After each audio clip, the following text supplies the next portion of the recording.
കർത്താവിൻ്റെ നാമം വാഴ്ത്തപ്പെടുമാറാകട്ടെ. വചന പഠനത്തിനായിട്ട് ദൈവം നമുക്ക് നൽകുന്ന വിലയേറിയ അവസരത്തിനായിട്ട് നമുക്ക് ദൈവത്തെ സ്തുതിക്കാം. കഴിഞ്ഞ ക്ലാസ്സുകളിൽ റോമാലേഖനം 6-ാം അധ്യായത്തിൻ്റെ അതിൻ്റെ ആദ്യ പകുതി നാം ചിന്തിച്ചു കഴിഞ്ഞു. 6-ാം അധ്യായം 1 മുതൽ 11 വരെയുള്ള വേദഭാഗങ്ങളിൽ നാം ആരാണ്, വിശ്വാസികൾ ആരാണ്, വിശ്വാസികളുടെ ഐഡൻറ്റിറ്റി എന്താണ്, വിശ്വാസിയുടെ ഐഡൻറ്റിറ്റി ക്രിസ്തുവിൽ എങ്ങനെ നമുക്ക് കണ്ടെത്തുവാൻ കഴിയും, ക്രിസ്തുവിൽ വിശ്വാസിക്ക് ലഭ്യമായിരിക്കുന്ന ഏറ്റവും അനുഗ്രഹീതമായിട്ടുള്ള പദവികളെ, മാത്രമല്ല ക്രിസ്തുവിലായിരിക്കുന്നത് കൊണ്ട് അവന് ലഭ്യമായിരിക്കുന്ന പൊസിഷൻസ്, ഇതൊക്കെ നാം കണ്ടു കഴിഞ്ഞു. പ്രിയമുള്ളവരെ, നാം ക്രിസ്തുവിൽ ആയിരിക്കുന്നു എന്നുള്ളത് ജീവിതത്തിൻ്റെ ഏത് പ്രതിസന്ധി ഘട്ടങ്ങളെയും സഹായിക്കുന്ന ഒരു കാര്യമാണ്.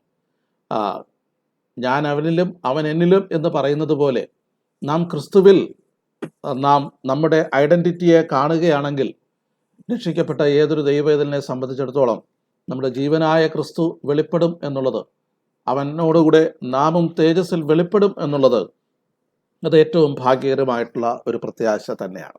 ഇന്ന് നമ്മൾ അതിൻ്റെ 2-ാമത്തെ ഭാഗത്തിലേക്ക് പ്രവേശിക്കുകയാണ്. ഞാൻ മുമ്പ് സൂചിപ്പിച്ചതുപോലെ വിശുദ്ധീകരണം എന്നുള്ളതാണ് 6, 7, 8 അധ്യായങ്ങളിലെ പ്രതിപാദ്യ വിഷയം. എന്നാൽ ആ വിശുദ്ധീകരണത്തിൻ്റെ ആദ്യ ഭാഗത്ത് ആമുഖം എന്ന വണ്ണം വിശുദ്ധീകരണത്തിൻ്റെ ബേസിസ് എന്ന് പറയുന്നത്, അടിസ്ഥാനം എന്ന് പറയുന്നത് ഒരു വ്യക്തി ക്രിസ്തുവിലായിരിക്കുക എന്നുള്ളതിൻ്റെ അടിസ്ഥാനത്തിലാണ്. ആ നിലയിൽ വിവിധ വിഷയങ്ങൾ നാം അതിനകത്ത് കണ്ടു.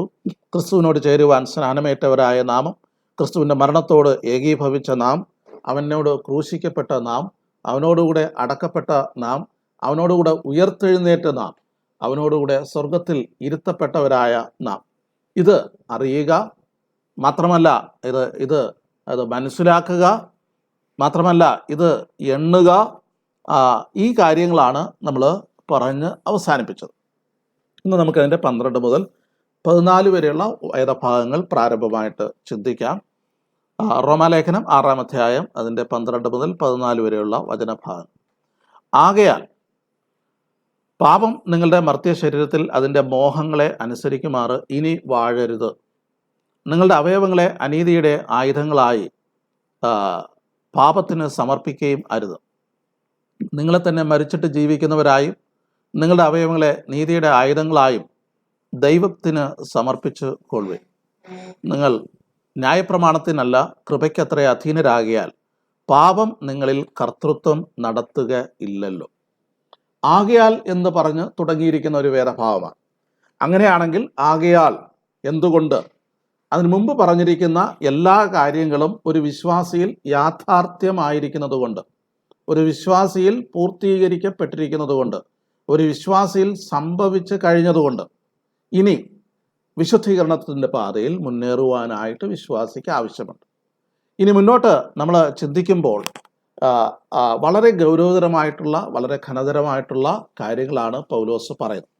ഒരുപക്ഷെ റോമാലേഖനത്തിൽ വിശ്വാസികളോടുള്ള ബന്ധത്തിൽ ഇത്രയും ഊന്നൽ നൽകിയിട്ടുള്ള വചനഭാഗങ്ങൾ, അല്ലെങ്കിൽ പൊതുവിൽ ഏത് വേദഭാഗങ്ങളെ നോക്കിയാലും വളരെ ഘനതരമായിട്ടുള്ള വാക്യങ്ങൾ, വളരെ കർക്കശമായിട്ടുള്ള രീതിയിൽ തന്നെയാണ് ആ പ്രയോഗങ്ങൾ നടത്തിയിരിക്കുന്നത്. എന്തെങ്കിലും ആശങ്കകളോ അല്ലെങ്കിൽ സംശയത്തിന് ഇട നൽകാത്ത വണ്ണം ആ കൽപ്പനകൾ അല്ലെങ്കിൽ ആ എക്സോർട്ടേഷൻസ്, ആ പ്രബോധനങ്ങൾ വളരെ വളരെ ഗൗരവതരമായിട്ടാണ് പൗലോസ് ഈ വാക്കുകളിൽ ഉപയോഗിക്കുന്നത്. ഒരു ഉദാഹരണം ഞാൻ പറയാം. ആകയാൽ എന്ന് പറഞ്ഞിട്ട് പാപം നിങ്ങളുടെ മർത്യ ശരീരത്തിൽ അതിൻ്റെ മോഹങ്ങളെ അനുസരിക്കുമാറ് ഇനി വാഴരുത് എന്ന് പറഞ്ഞിരിക്കുമ്പോൾ അതിനകത്ത് ഏതെങ്കിലും വിധത്തിൽ ഒരു ലൈസൻസോ അല്ലെങ്കിൽ ഒരു വിട്ടുവീഴ്ചയോ ഏതെങ്കിലും വിധത്തിലുള്ള ഒരു ലാഘവത്തോടുകൂടെയുള്ള സമീപനമോ അവിടെ നൽകിയിട്ടില്ല. അതുകൊണ്ട് തന്നെ വിശ്വാസികളോടുള്ള ബന്ധത്തിൽ നാം ക്രിസ്തുവിലായിരിക്കുന്നു എന്നുള്ള അറിവ് വിശുദ്ധീകരണത്തിൻ്റെ പാതയിൽ മുന്നേറുവാൻ നമ്മെ പ്രബോധിപ്പിക്കുന്നതാണ് എന്നുള്ള കാര്യം നാം ഓർത്തുകൊള്ളുക.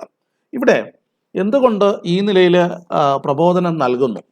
റോമിലെ വിശ്വാസികളുടെ പശ്ചാത്തലം നമുക്കറിയാം. ജാതീയ റോമൻ സംസ്കാരത്തിൻ്റെ ഭാഗമായിട്ടുള്ള എല്ലാവിധ വിഗ്രഹാരാധനയാകട്ടെ, അവരുടെ ജഡികമായിട്ടുള്ള അരാജകത്വങ്ങളാകട്ടെ, അത്തരത്തിലുള്ള എല്ലാ പാപത്തിൻ്റെ വഴികളിലും നടന്ന് പാപത്തിന് അടിമപ്പെട്ടു എന്ന് പറഞ്ഞു കഴിഞ്ഞാൽ ആ വാക്ക് അങ്ങനെ തന്നെ അർത്ഥവത്തായിട്ട് പാപത്തിന് തങ്ങളെ തന്നെ വിട്ടുകൊടുത്തുകൊണ്ട് പാപം തങ്ങളുടെ പ്രമോദമായിട്ട് കണ്ടുകൊണ്ട് അതിന് കീഴടങ്ങി ജീവിച്ചിരുന്ന ഒരു സമൂഹമായിരുന്നു അവർ. എന്നാൽ ദൈവത്തിൻ്റെ കൃപയാൽ അവർ വിശ്വാസത്തിലേക്കും സുവിശേഷത്തിൻ്റെ അനുസരണത്തിലേക്കും കടന്നു വന്നു.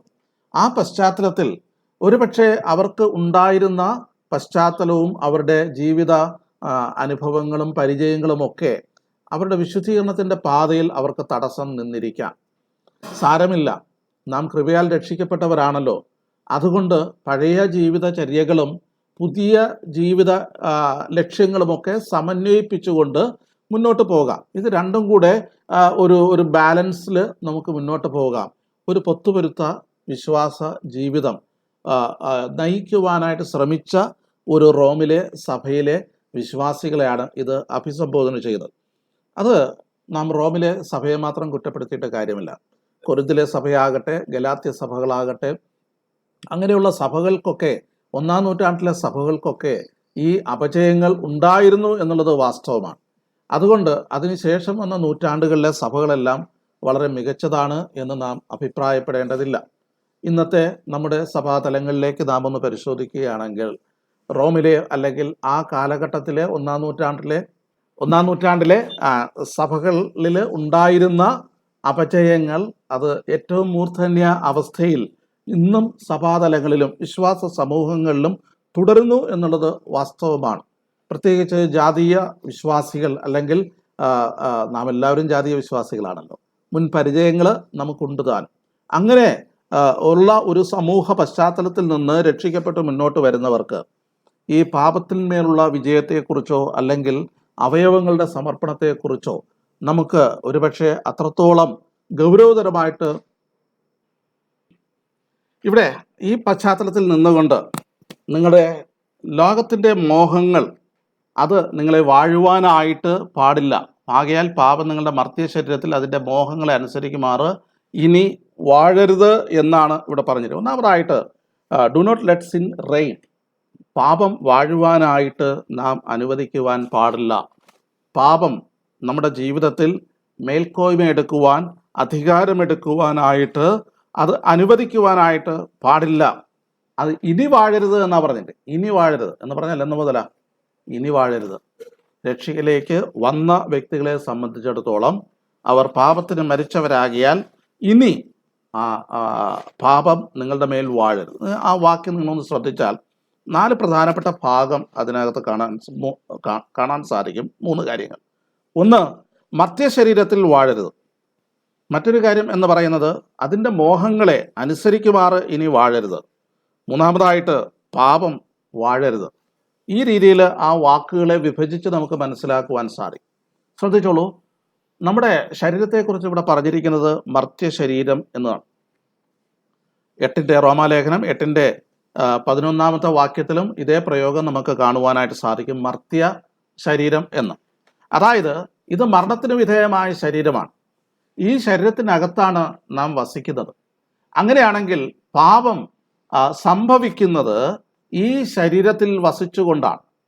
അതുകൊണ്ടാണ് ഇവിടെ പറഞ്ഞിരിക്കുന്നത് മർത്യ ശരീരത്തിൽ എന്ത് ചെയ്യരുത്? പാപം വാഴരുത്.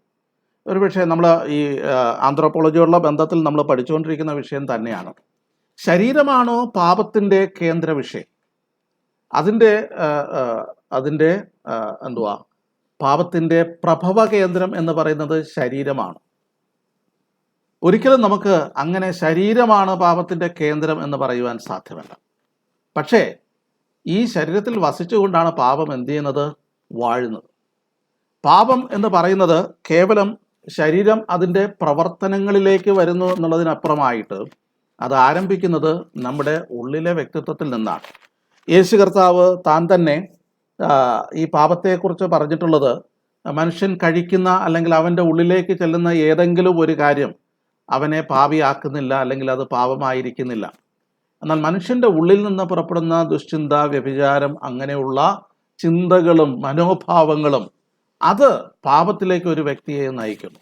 അപ്പം നാം മനസ്സിലാക്കേണ്ട ഒരു വസ്തുത, പാപം എന്ന് പറയുന്നത് പുറപ്പെടുന്നത് ശരീരത്തിൽ നിന്നല്ല, പിന്നെയോ നമ്മുടെ ഉള്ളിലെ മനുഷ്യനിൽ നിന്നാണ് പാപത്തിൻ്റെ പ്രഭവം എന്ന് പറയുന്നത്. എന്നാൽ അത് പ്രകടമാകുന്നതും അതിൻ്റെ ഒരു ഒരു ഒരു തേർവാഴ്ച, അതിലേക്ക് നാം അടിമപ്പെട്ടു പോകുന്നതും ഏതാ? മർത്യ ശരീരങ്ങളിലാണ്. അപ്പോൾ അത് നാം ശ്രദ്ധിക്കേണ്ട വസ്തുതയാണ്. അപ്പോൾ ഈ ശരീരം മർത്യമായതാണ്. എന്നാൽ ഈ ശരീരം പാപത്തിൻ്റെ ഒരു കേളീരംഗമായിട്ട് നാം മാറ്റിയെടുക്കുവാൻ പാടുള്ളതല്ല. കൊരിന്ത്യർ ലേഖനത്തിൽ അനേകവട്ടം ആവർത്തിച്ച് പറഞ്ഞിട്ടുള്ള ഒരു കാര്യമാണ്, നിങ്ങൾ ദൈവത്തിൻ്റെ മന്ദിരം, ദൈവത്തിൻ്റെ ആത്മാവ് നിങ്ങളിൽ വസിക്കുന്നു, ഇത് നിങ്ങൾ അറിയുന്നില്ലയോ? അതുകൊണ്ട് തന്നെ ഈ ശരീരം വളരെ പ്രധാനപ്പെട്ട ഒരു കാര്യമാണ്. ശരീരത്തിന് വിലയില്ലെന്നോ അല്ലെങ്കിൽ അത് മാന്യമല്ലെന്നോ അല്ല അതർത്ഥമാക്കുന്നില്ല. ഈ ശരീരത്തിൽ ദൈവത്തിൻ്റെ ആത്മാവ് വസിക്കുന്നത് കൊണ്ട്, ദൈവത്തിൻ്റെ മന്ദിരമാണ് നമ്മുടെ ഈ ശരീരം എന്നുള്ളത് കൊണ്ട് അതിനെ അതിൻ്റേതായിട്ടുള്ള വിശുദ്ധിയിൽ കാത്തു സൂക്ഷിക്കുവാൻ ആവശ്യമുണ്ട്. ഇനി പാപം എങ്ങനെയാണ് മർത്യ ശരീരത്തിൽ വാഴുന്നത്? അത് ഈ വാക്യത്തിൽ തന്നെ പറഞ്ഞിട്ടുണ്ട്. അതിൻ്റെ കാരണം എന്ന് പറഞ്ഞാൽ അതിൻ്റെ മോഹങ്ങളെ അനുസരിക്കുമാർ. പാപത്തിന് ചില മോഹങ്ങളുണ്ട്. മോഹങ്ങളിൽ നിന്നാണ് പാപത്തിലേക്കുള്ള വഴി തുറക്കപ്പെടുന്നത്. യാക്കോബിൻ്റെ ലേഖനം അങ്ങനെ തന്നെയാണ് പറയുന്നത്. മോഹം ഗർഭം ധരിച്ച് പാപത്തെ പ്രസവിക്കുന്നു എന്ന് നമ്മൾ വായിക്കുന്നുണ്ട്.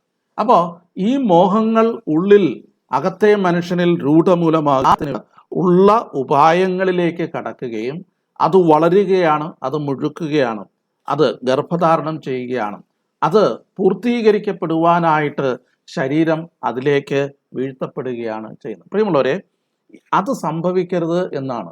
ഇനി അങ്ങനെ മോഹങ്ങളെ അനുസരിക്കുമാറ് ഉള്ള കാര്യങ്ങളിൽ ഏർപ്പെടുവാൻ പാടില്ല. റോമാലേഖനം 13:4 വാക്യം നമ്മളിങ്ങനെ വായിക്കുന്നുണ്ട്. മോഹങ്ങൾ ജനിക്കുമാറ് ജഡത്തിനായി ചിന്തിക്കരുത് എന്ന് നമ്മളവിടെ വായിക്കുന്നുണ്ട്. അപ്പോൾ എന്തുകൊണ്ടാണ് അങ്ങനെ പറയുന്നത്? മോഹങ്ങൾ ജനിക്കുമാറ് ജഡത്തിനായി ചിന്തിക്കരുത്. ചിന്ത ആ നിലയിൽ വശീകരിക്കപ്പെട്ടു പോയാൽ ആ മോഹത്തിൻ്റെ പൂർത്തീകരണത്തിനായിട്ട് വശംവദനാകുവാനുള്ള സാധ്യതയുണ്ട്. ഗലാത്യ ലേഖനം 5:16 വാക്യത്തിൽ അതിനുള്ള പ്രതിവിധിയും പറഞ്ഞിട്ടുണ്ട്. എങ്ങനെയാ? ആത്മാവിനെ അനുസരിച്ച് നടപ്പിൻ, എന്നാൽ നിങ്ങൾ ജഡത്തിൻ്റെ മോഹങ്ങൾ നിവർത്തിക്കുകയില്ല. ആത്മാവിനെ അനുസരിച്ച് നടക്കുക. അപ്പോൾ ജഡത്തിൻ്റെ മോഹങ്ങൾ അതിനെ അനുസരിക്കാതെ ആത്മാവിനെ അനുസരിക്കുമ്പോൾ സ്വാഭാവികമായിട്ട് ഇതിൽ നിന്ന് വിട്ടുമാറുവാനായിട്ട് നമുക്ക് സാധിക്കും. പ്രിയമുള്ളവരെ, ഇത് പലപ്പോഴും മോഹം, അതിൻ്റെ പുരോഗതിയും അത് പാപത്തിലേക്ക്, അത് ശരീരത്തെ മലീമസമാക്കുന്ന, പാപം വാഴുവാനായിട്ട് അനുവദിക്കുന്ന ഒരു പ്രക്രിയയിലേക്ക് മാറുകയാണ്. പ്രിയമുള്ളവരെ, പാപം മനുഷ്യനെ ഡിഫൈൽ ചെയ്യും, അവനെ മലീമസമാക്കും എന്നുള്ളത് നാം തിരിച്ചറിയേണ്ടത് ആവശ്യമാണ്. നമ്മൾ നേരത്തെ ചിന്തിച്ചതുപോലെ, കർത്താവ് പറഞ്ഞതുപോലെ, ഉള്ളിൽ നിന്ന് വരുന്ന പാപം അത് മനുഷ്യനെ അശുദ്ധമാക്കുന്നു. പുറത്തുനിന്ന് കഴിക്കുന്ന ഏതെങ്കിലും ഭക്ഷണങ്ങളല്ല മനുഷ്യനെ അശുദ്ധമാക്കുന്നത്, പിന്നെയോ അവൻ്റെ ഉള്ളിൽ നിന്ന് പുറപ്പെടുന്ന കാര്യങ്ങൾ. ഇനി ഉൽപ്പത്തി പുസ്തകം 6:5 വാക്യത്തിൽ മനുഷ്യനെക്കുറിച്ച് അനുദപിക്കുന്ന വേളയിൽ യഹോവയായ ദൈവം പറയുന്ന കാര്യമുണ്ട്, അവൻ്റെ മനോനിരൂപണങ്ങൾ ബാല്യം മുതൽ ദോഷമുള്ളത്. അപ്പോൾ ഈ പാപം എന്ന് പറയുന്നത് അവൻ്റെ ശരീരത്തെ അശുദ്ധമാക്കുന്നു, അവനെ അശുദ്ധമാക്കുന്നു എന്ന് മാത്രമല്ല, അവൻ്റെ മനോനിരൂപണങ്ങളെ എന്തു ചെയ്യും? മലീമസം ആക്കും. മനസ്സിനെ അത് മലീമസമാക്കും. അപ്പോൾ ശരീരത്തെ മാത്രമല്ല, പിന്നെയോ മനസ്സിനെ അത് മലീമസമാക്കും. ലൂക്കോസിൻ്റെ സുവിശേഷം 6:25 വാക്യത്തിൽ ഒരു മനുഷ്യൻ തൻ്റെ ഹൃദയത്തിൽ സൂക്ഷിച്ചു വച്ചിരിക്കുന്ന നല്ല നിക്ഷേപങ്ങളിൽ നിന്ന് നല്ല ദാനങ്ങളെ കൊടുക്കുമ്പോൾ ദുഷ്ടനായവൻ എന്താ ചെയ്യുന്നത്? അവൻ്റെ ഹൃദയത്തിൽ നിന്ന് ദുഷ്ടത എടുത്ത് വിതരണം ചെയ്യുന്നതായിട്ട് നാം വായിക്കുന്നു. Evil stored in heart. അപ്പം അങ്ങനെയാണെങ്കിൽ പാപം ശരീരത്തെ മലീമസമാക്കും, മനോനിരൂപണങ്ങളെ മലീമസമാക്കും, അവൻ്റെ ഹൃദയത്തെ മലീമസമാക്കും. തീത്തോസിൻ്റെ ലേഖനം 1:15 വാക്യത്തിൽ നാം ഇങ്ങനെ വായിക്കുന്നുണ്ട്, അവൻ്റെ ചിത്തവും മനസാക്ഷിയും മലിനമത്രേ എന്ന് നമ്മൾ വായിക്കുന്നുണ്ട്. അവൻ്റെ ചിത്തം എന്ന് പറഞ്ഞാൽ അവൻ്റെ മനസ്സും അവൻ്റെ മനസാക്ഷിയും അത് ഡിഫൈൽഡ് ആകും. ഇപ്പം നോക്കണേ, മർത്യശരീരങ്ങളെ ഡിഫൈൽ ചെയ്യുവാനായിട്ട് പാപത്തിന് ഇടയുണ്ട്, അതിനെ മലീമസമാക്കുവാൻ അതിനിടയുണ്ട്. കേവലം ശരീരത്തെ മാത്രമല്ല. ഇനി ശരീരം മലിനമാകുമോ? പാപം ചെയ്തു കഴിഞ്ഞാൽ ശരീരം മലിനമാകുമോ? കൊരിന്ത്യർ ലേഖനത്തിൽ നമ്മളിങ്ങനെ വായിക്കുന്നുണ്ട്,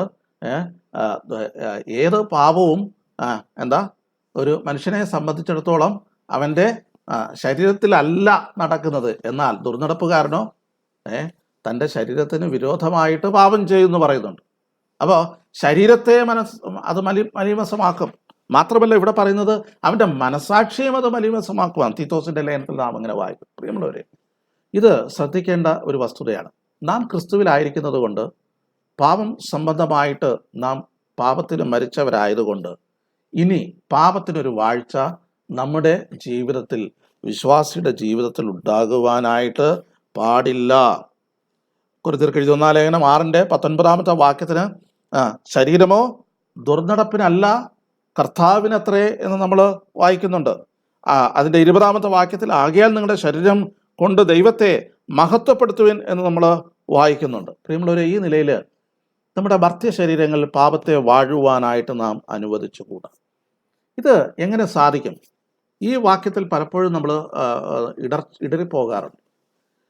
ഇതിന് വളരെ പ്രധാനപ്പെട്ട ഒരു കാര്യം എന്ന് പറയുന്നത് ചോയ്സുകളാണ്, തിരഞ്ഞെടുക്കലുകളാണ്. നമുക്കറിയാം, മോശയുടെ ജീവിതത്തിൽ നമ്മൾ എബ്രായലേഖനത്തിൽ വായിക്കുന്നുണ്ട്, പാപത്തിൻ്റെ തൽക്കാല ഭോഗത്തെക്കാളും ദൈവജനത്തോടുകൂടെ കഷ്ടം അനുഭവിക്കുന്നത് അവൻ തിരഞ്ഞെടുത്തു. മോശ തിരഞ്ഞെടുത്ത ഒരു കാര്യമാണ്. മോശയ്ക്ക് മിസ്രൈമിലാകാമായിരുന്നു. മിസ്രൈമിലെ എല്ലാ കാര്യങ്ങളിലും, അവരുടെ സംസ്കാരത്തിലും, അവരുടെ ജീവിതചര്യകളിലും, അവിടെയുള്ള എല്ലാ പാപത്തിൻ്റെ അവസ്ഥകളിലും ഒരു രാജാവായിട്ട് അവന് എന്ത് ചെയ്യാമായിരുന്നു? വാഴാമായിരുന്നു. പാപത്തിൻ്റെ അധീനതയിൽ അവന് ജീവിക്കാമായിരുന്നു. അവൻ പാപത്തിൻ്റെ തൽക്കാല ഭോഗം, അല്ലെങ്കിൽ അതിൻ്റെ തൽക്കാലമായിട്ട് തനിക്കുണ്ടാകുന്ന ഒരു പക്ഷെങ്കിൽ അതിൻ്റെ ഒരു മോദമോ ഉല്ലാസമോ ഒക്കെ ഒരു തട്ടിലും, മറുവശത്ത് ദൈവജനത്തോടുകൂടെ കഷ്ടം അനുഭവിക്കുക. എന്താ ദൈവജനത്തോടുകൂടെ കഷ്ടം അനുഭവിക്കുക? തൻ്റെ സ്വജാതിക്കാരായിട്ടുള്ള ഇസ്രായേൽ ജനത്തോടൊരുമിച്ച് കഷ്ടം അനുഭവിക്കുക. എന്താ കഷ്ടം അനുഭവിക്കുക? മിസ്രൈമിലെ ഈ രീതികളും പാപത്തിൻ്റെ ഉല്ലാസങ്ങളും വേണ്ട എന്ന് വെച്ച് തൻ്റെ ജനത്തോട് ചേർന്ന് ദൈവത്തിനു വേണ്ടി വേർപെട്ട ഒരു ജീവിതം നയിക്കുക. നാം മറ്റൊരു അതേ അധ്യായത്തിൽ തന്നെ വീണ്ടും വായിക്കുന്നുണ്ട്, ക്രിസ്തുവിൻ്റെ നിന്ന വലിയ ധനമെന്ന് എണ്ണി എന്ന മോശയെക്കുറിച്ച് വായിക്കുന്നുണ്ട്.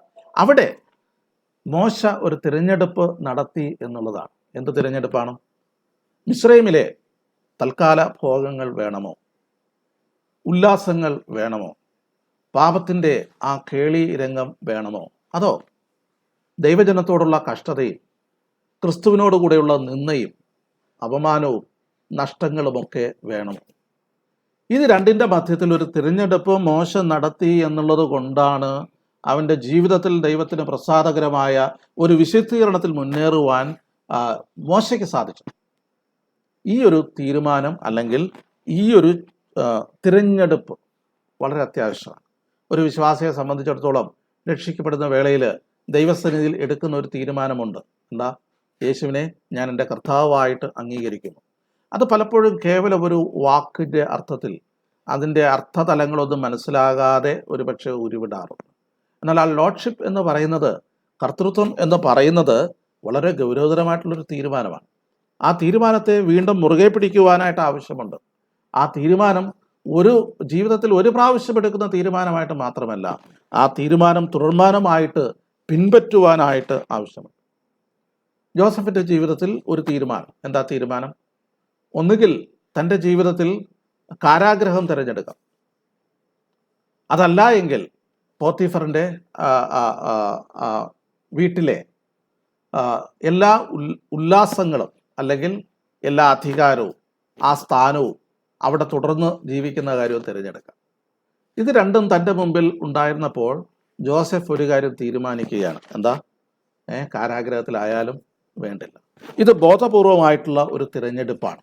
അപ്പോൾ വാഴരുത് എന്ന് ഇവിടെ പ്രബോധിപ്പിക്കുമ്പോൾ, അത് ഏറ്റവും വലിയ കൽപ്പനയായിട്ട് നിലകൊള്ളുമ്പോൾ അതിൻ്റെ മുമ്പാകെ ഒരു തീരുമാനം എടുക്കുവാനായിട്ട് നമുക്ക് ആവശ്യമുണ്ട്. രണ്ടാമതായിട്ട് ആ വാക്യത്തിൽ പറഞ്ഞിരിക്കുന്ന ഒരു കാര്യം എന്ന് പറയുന്നത് എന്താ?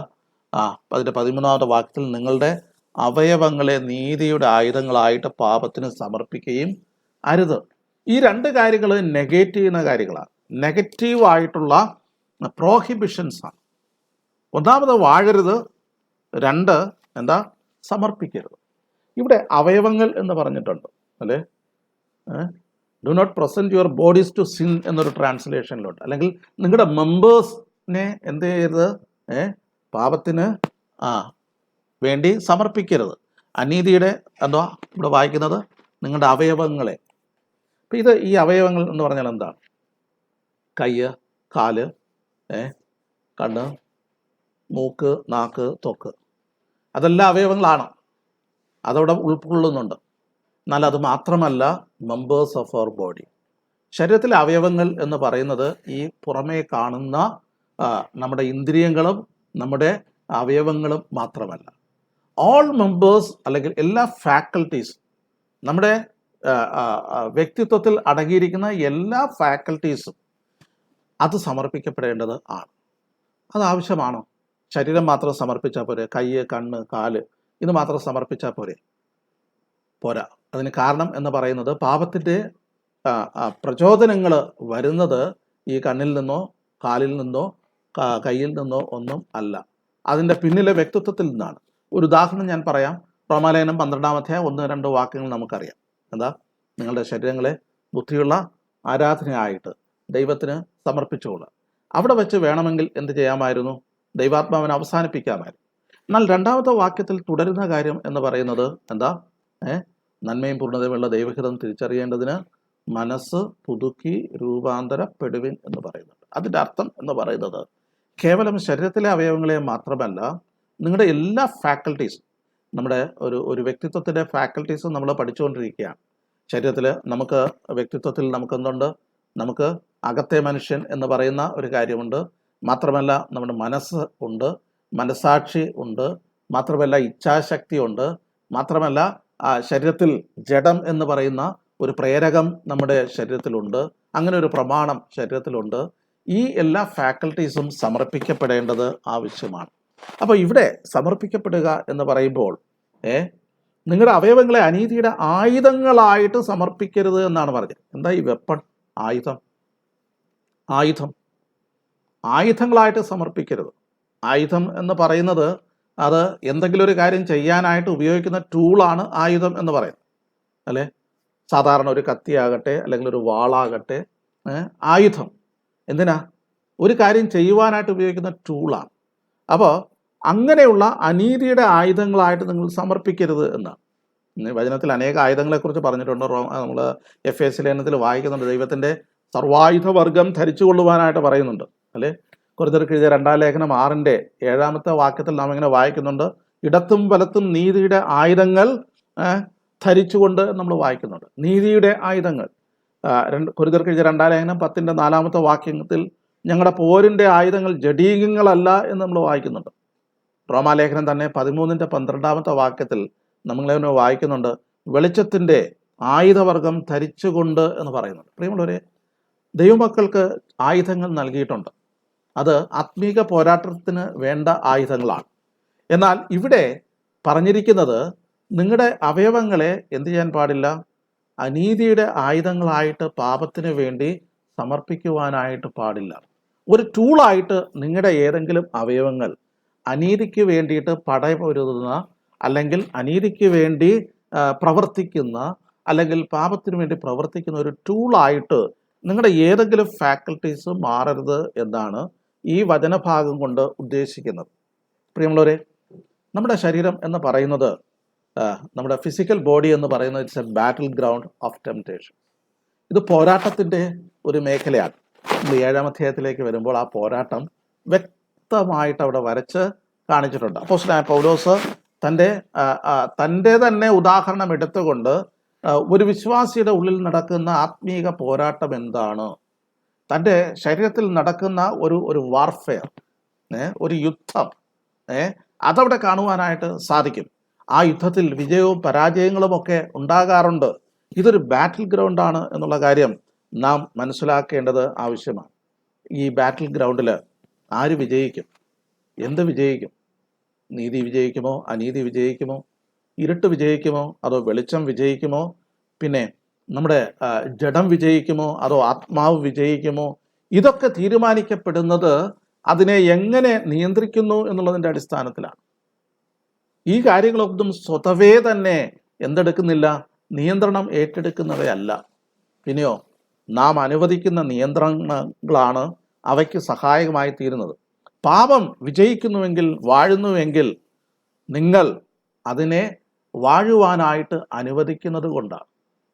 നാം പാപം വാഴുവാനായിട്ട് അനുവദിക്കുന്നത് കൊണ്ടാണ് പാപം വാഴുന്നത്. നാം അനുവദിക്കാത്തിടത്തോളം പാപം വാഴുകയില്ല. അവിടെ പിന്നെ മറ്റ് എക്സ്ക്യൂസ് ഒന്നും പറഞ്ഞിട്ട് കാര്യമൊന്നുമില്ല. പാപം വാഴുന്നുവെങ്കിൽ അത് മറ്റാരുടെയും കുറ്റമല്ല. പിന്നെന്താ, അത് അങ്ങനെ വാഴുവാനായിട്ട് അനുവദിക്കപ്പെടുന്നത് കൊണ്ടാണ് അങ്ങനെ സംഭവിക്കുന്നത്. പാപം പലപ്പോഴും നമ്മളിൽ ഒരു ഡോമിനേഷൻ അല്ലെങ്കിൽ ഡോമിനേറ്റ് ചെയ്യുവാനായിട്ട് എപ്പോഴും ശ്രമിച്ചു കൊണ്ടിരിക്കുന്ന ഒരു കാര്യമാണ് എന്നുള്ള കാര്യം നാം ഓർത്തുകൊള്ളുക. അപ്പം അവിടെ ആയുധ വർഗം, അതിനുവേണ്ടി സമർപ്പിക്കപ്പെട്ട നമ്മുടെ ഫാക്കൽറ്റീസ്, നമ്മുടെ അവയവങ്ങളെ അനീതിയുടെ ആയുധങ്ങളായിട്ട് പാപത്തിന് സമർപ്പിക്കരുത്. പ്രിയമുള്ളവരെ, നാം പലപ്പോഴും പറയില്ല ഞാൻ പാപത്തിനൊന്നും സമർപ്പിച്ചിട്ടില്ല. പക്ഷേ ഈ ആയുധങ്ങൾ അനീതിക്ക് വേണ്ടി നാം സമർപ്പിക്കുന്നുവെങ്കിൽ, ഉപയോഗിക്കുന്നുവെങ്കിൽ അത് ലീഡ് ചെയ്യുന്നത് എങ്ങോട്ടാണെന്ന് അറിയാമോ? പാപത്തിന് സമർപ്പിക്കുന്ന ഒരു രംഗമായിട്ട് തീരും. അപ്പോൾ ഈ വാക്യത്തിൽ 13ാമത്തെ വാക്യത്തിൽ സമർപ്പിക്കരുത്. ഇനി പോസിറ്റീവായിട്ട് പിന്നെ എന്താ ചെയ്യേണ്ടത്? പോസിറ്റീവായിട്ട് എന്ത് ചെയ്യണം?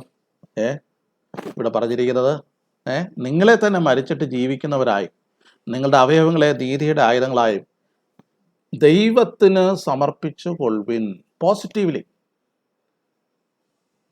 പോസിറ്റീവായിട്ട് പറയുന്ന, നെഗറ്റീവായിട്ട് 2 കാര്യങ്ങൾ പറഞ്ഞിട്ടുണ്ട്.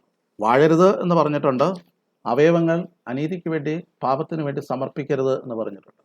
പോസിറ്റീവായിട്ട് എന്താ? നിങ്ങളുടെ അവയവങ്ങളെ നീതിയുടെ ആയുധങ്ങളായിട്ട് സമർപ്പിക്കണം, അല്ലേ? അതുകൊണ്ട് അങ്ങനെ തന്നെ വായിക്കുന്നുണ്ട് 13ാമത്തെ വാക്യത്തിൽ. നിങ്ങളുടെ അവയവങ്ങളെ നീതിയുടെ ആയുധങ്ങളായിട്ട് സമർപ്പിക്കും. നീതിയുടെ ആയുധങ്ങളായിട്ട്, അല്ലെങ്കിൽ വെളിച്ചത്തിൻ്റെ ആയുധങ്ങളായിട്ട്, അല്ല എങ്കിൽ ആത്മാവിൻ്റെ ആയുധങ്ങളായിട്ട് നാം സമർപ്പിച്ചു കഴിഞ്ഞാൽ അത് നമ്മിൽ ഒരിക്കലും എന്തുണ്ടാക്കുകയില്ല? പാപം വാഴുവാനായിട്ട് ഇട വരികയില്ല എന്നുള്ള കാര്യം നാം ഓർത്തിരിക്കുക. ഓക്കെ, ഇവിടെ സമർപ്പിക്കുവാനായിട്ട് ആവശ്യമുണ്ട്. എന്താ? അവയവങ്ങളെ സമർപ്പിക്കണം. എവിടെ സമർപ്പിക്കരുത്, എവിടെ സമർപ്പിക്കണം എന്നിവിടെ പറഞ്ഞിരിക്കുക. എവിടെ സമർപ്പിക്കേണ്ടത്? പാപത്തിന് സമർപ്പിക്കരുത്. പിന്നെയോ നീതിയുടെ ആയുധങ്ങളായിട്ട് അവയവങ്ങളെ സമർപ്പിക്കും. ഇത് പുരോഗമനമായിട്ട് നമ്മുടെ ജീവിതത്തിൽ സംഭവിക്കേണ്ട കാര്യമാണ്. നാം നീതിയുടെ ആയുധങ്ങളായിട്ട് നമ്മുടെ അവയവങ്ങളെ, ഫാക്കൽറ്റീസിനെ മാറ്റിയില്ല എങ്കിൽ നാച്ചുറലായിട്ട് അവയെന്ത് ചെയ്യും? അനീതിയുടെ ആയുധങ്ങളായിട്ട് സമർപ്പിക്കപ്പെടുകയും അത് പാപം വാഴുവാനായിട്ട് ഇടയാകുകയും ചെയ്യും. ഇത് സമർപ്പിക്കുവാൻ ആവശ്യമുണ്ട്. ഇത് ഓട്ടോമാറ്റിക്കായിട്ട് അങ്ങ് സമർപ്പിതമാകുമോ? രക്ഷിക്കപ്പെട്ടു കഴിഞ്ഞാൽ ഓട്ടോമാറ്റിക്കായിട്ട് സമർപ്പിതമാകുമോ? ഇവിടെ സമർപ്പിക്കാൻ പറഞ്ഞിട്ടുണ്ട്. അത് ചെയ്യുവാനായിട്ട് ആക്റ്റീവായിട്ട് തന്നെ അത് പറഞ്ഞിരിക്കുക. അത് പാസീവായിട്ടുള്ളൊരു പ്രയോഗമല്ല. സമർപ്പിക്കാത്തിടത്തോളം സമർപ്പിക്കപ്പെടുകയില്ല തന്നെ, അല്ലേ? പൗലോസ് പറയുന്ന ഒരു സ്റ്റേറ്റ്മെൻ്റ് ഉണ്ട്. എന്താ? കൊരിന്ത്യർക്ക് എഴുതിയ 1 ലേഖനം 9:27 വാക്യം.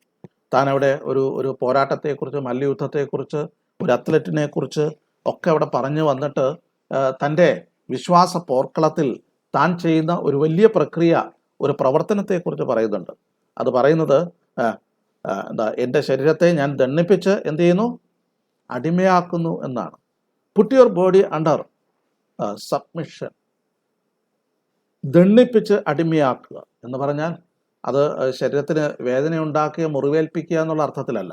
പിന്നെയോ ബോധപൂർവം അതിനെ സബ്ജക്ഷനിലേക്ക്, അതിനെ അടിമത്വത്തിലേക്ക് കൊണ്ടുവരിക എന്നുള്ള കാര്യമാണ്. റോമാലേഖനം 7:23 വാക്യത്തിൽ അവയവങ്ങളിൽ വ്യാപരിക്കുന്ന വേറൊരു പ്രമാണത്തെക്കുറിച്ച്, പാപത്തിന് എന്നെ ബന്ധിക്കുന്ന, എന്നെ കെട്ടിക്കൊണ്ടു പോകുന്ന ഒരു പ്രമാണത്തെക്കുറിച്ച് അവിടെ പറയുന്നുണ്ട്. നമ്മൾ 7-ാം അധ്യായത്തിൽ അത് വിശദമായിട്ട് പഠിക്കും. അപ്പോൾ ഈ നിലയിൽ നമ്മെ അടിമപ്പെടുത്തുന്ന കാര്യങ്ങൾ നിലനിൽക്കുമ്പോൾ അതിന് എഗൻസ്റ്റായിട്ട്, അതിന് വിരോധമായിട്ട് നാം സമർപ്പിക്കുവാൻ ആവശ്യമുണ്ട്. കൊലോസ്യ ലേഖനം 3:5 വാക്യത്തിൽ മോർട്ടിഫൈ യുവർ മെമ്പേഴ്സ്, നിങ്ങളുടെ അവയവങ്ങളെ എന്ത് ചെയ്യുക? മരിപ്പിപ്പിൻ. ഭൂമിയിലുള്ള നിങ്ങളുടെ അവയവങ്ങളെ മരിപ്പിപ്പിൻ എന്ന് കൊലോസ്യ ലേഖനം 3:5 വാക്യത്തിൽ നാം വായിക്കുന്നുണ്ട്, അല്ലേ? റോമാലേഖനം 8:13 വാക്യത്തിൽ മോർട്ടിഫൈ the deeds of the body, നിങ്ങളുടെ ശരീരത്തിൻ്റെ പ്രവർത്തനങ്ങളെ മരിപ്പിക്കുവാനായിട്ട് പറയുന്നുണ്ട്. ഇത് ഇത് ബോധപൂർവം ചെയ്യേണ്ട കാര്യമാണ്.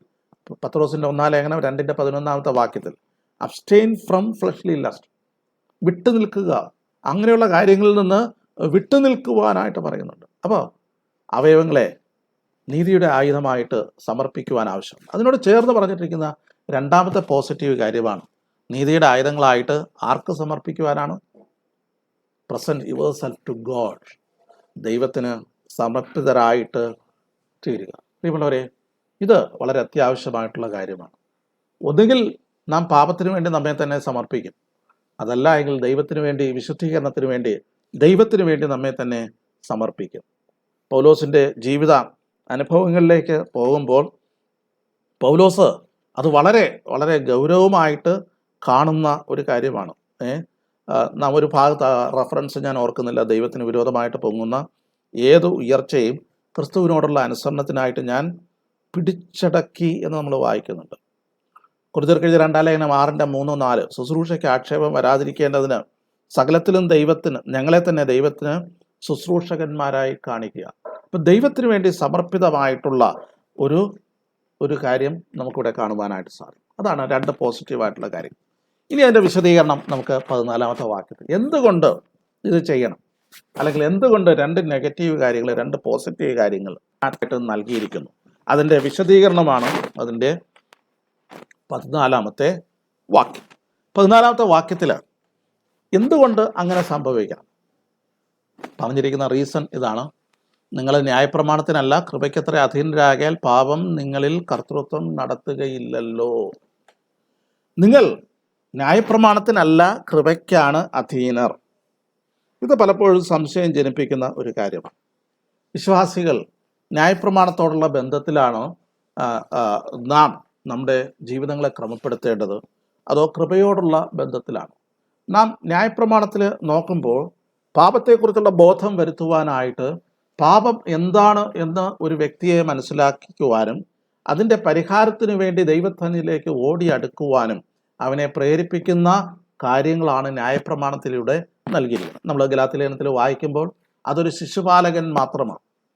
കേവലം ശിശുപാലകൻ്റെ ഒരു നിയന്ത്രണത്തിലല്ല വിശ്വാസി ആയിരിക്കുന്നത് എന്നുള്ളത് ഓർത്തിരിക്കും. ഒരു ഉദാഹരണം ഞാൻ നിങ്ങൾക്കിത് മനസ്സിലാക്കുവാൻ, ന്യായപ്രമാണവും അതുപോലെ തന്നെ കൃപയുടെ പ്രമാണത്തെക്കുറിച്ച് മനസ്സിലാക്കുവാനായിട്ട് ഒരു ഉദാഹരണം തരാം. മുന്തിരിത്തോട്ടത്തിലെ വേലക്കാരുടെ ഉപമ നിങ്ങൾ എടുത്തുകൊള്ളൂ. ആ മുന്തിരിത്തോട്ടത്തിൻ്റെ ഉടയവൻ വേലക്കാരെ വിളിച്ച് തോട്ടത്തിൽ വേലയ്ക്ക് ആക്കുന്നുണ്ട്.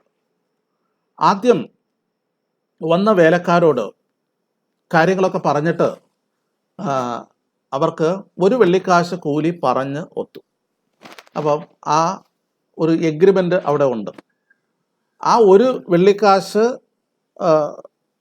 പറഞ്ഞ് നിശ്ചയിച്ച പ്രകാരം അവർ വേല ചെയ്യുന്നുണ്ട്. എന്നിട്ട് അതിനുശേഷം ജോലിയൊക്കെ കഴിഞ്ഞതിന് ശേഷം അവർക്ക് എത്ര വെള്ളിക്കാശ് കൊടുക്കുന്നുണ്ട്? 1 വെള്ളിക്കാശ് കൊടുക്കുന്നുണ്ട്. ഇത് ന്യായമായിട്ടുള്ള, ന്യായപ്രകാരമുള്ള, അല്ലെങ്കിൽ നിബന്ധനയ്ക്ക് അല്ലെങ്കിൽ ഉടമ്പടിക്ക് വിധേയമായിട്ടുള്ള ഒരു ട്രാൻസാക്ഷനാണ് അവിടെ നടക്കുന്നത്. 1 വെള്ളിക്കാശ് പറഞ്ഞൊത്തു, 1 വെള്ളിക്കാശ് കൊടുത്തു. ഇത് ന്യായപ്രമാണ സംബന്ധിയായ ഇടപെടലിൻ്റെ ഒരു ഉദാഹരണമായിട്ട് എടുക്കാം.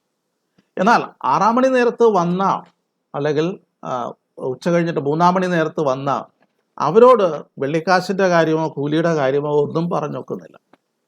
അവരും വേല ചെയ്യുന്നുണ്ട്. അവർ വേല ചെയ്യുന്നത് യജമാനൻ വേലയ്ക്ക് വിളിച്ചാക്കിയത് കൊണ്ട് ആ സന്തോഷത്തോടുകൂടെ വേല ചെയ്യുക.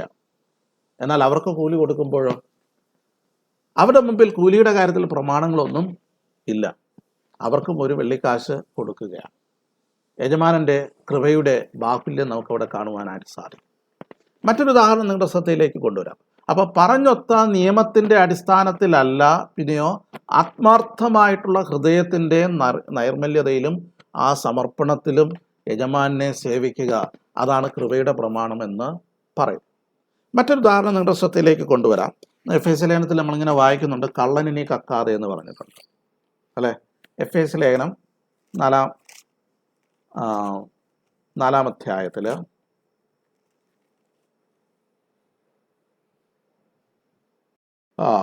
അതിൻ്റെ 4-ന്റെ 28-ാമത്തെ വാക്യം. കള്ളൻ ഇനി കക്കാതെ മുട്ടുള്ളവന് ദാനം ചെയ്യുവാൻ ഉണ്ടാകേണ്ടതിന് കൈകൊണ്ട് നല്ലത് പ്രവർത്തിച്ച് അധ്വാനിക്കുക അത്രയും വേണ്ടത്. ഓക്കെ, ഒരു കള്ളനായിട്ടുള്ള വ്യക്തി ഉണ്ടായിരുന്നു. ന്യായപ്രമാണം പറയുന്നുണ്ട് മോഷ്ടിക്കരുത്. അവൻ എന്ത് ചെയ്യുന്നു? കള്ളൻ തൻ്റെ മോഷണമൊക്കെ നിർത്തി. ഇതാണ് ന്യായപ്രമാണത്തിന് അധീനമായിട്ടുള്ള അല്ലെങ്കിൽ വിധേയപ്പെട്ടുള്ള ഒരു ജീവിതം എന്ന് പറയും. ന്യായപ്രമാണം പറയുന്നു മോഷ്ടിക്കരുത്, അതുകൊണ്ട് ഞാൻ മോഷ്ടിക്കുന്നില്ല. ഇതാണ് ന്യായപ്രമാണം. എന്നാൽ കൃപ എന്ന് പറഞ്ഞാൽ എന്താണെന്ന് അറിയാമോ? കള്ളനായിരുന്നു, ന്യായപ്രമാണം പറഞ്ഞിട്ടുണ്ട് മോഷ്ടിക്കരുത്, ശരി, അത് പാലിക്കുന്നു എന്ന് മാത്രമല്ല, പിന്നെയോ അവൻ എന്ത് ചെയ്യുകയാണ്? അധ്വാനിക്കുകയാണ്, അല്ലേ? കൈകൊണ്ട് നല്ലത് പ്രവർത്തിച്ച് അധ്വാനിക്കുകയാണ്.